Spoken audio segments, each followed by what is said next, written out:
Tom Thiersch, Jefferson County. I'd like to continue the discussion about the meeting that was held here in August regarding electronic records storage in the county. To recap what I've discussed in the last few weeks, we learned in that meeting that Jefferson County does not have a business continuity plan for any of its operations. So if we have a disaster in the area, the county is going to basically lose most of its records. That's pretty much unacceptable. It's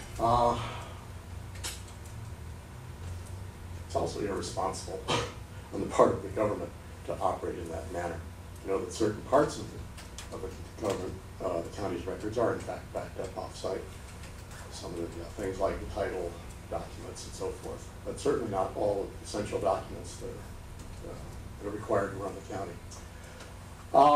We also learned last week that there's a big difference between how records are stored and how they are accessed. And what I mean by that is electronic storage does not require you to have electronic access.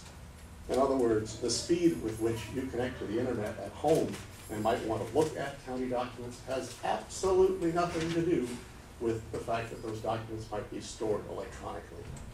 You can still get the documents on paper if you need them, when you need them, just as you do today.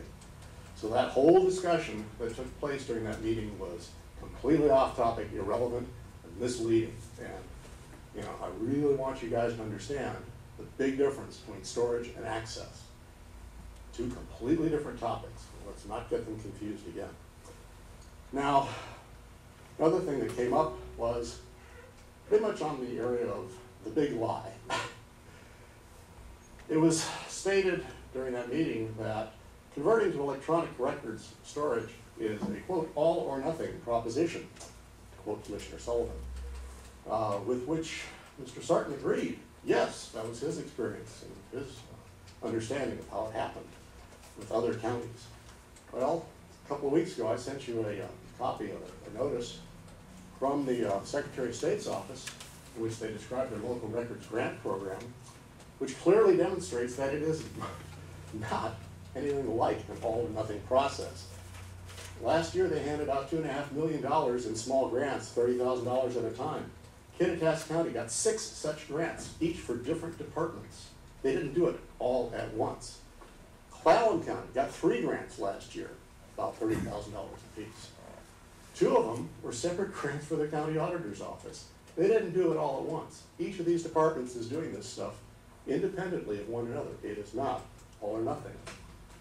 To be continued.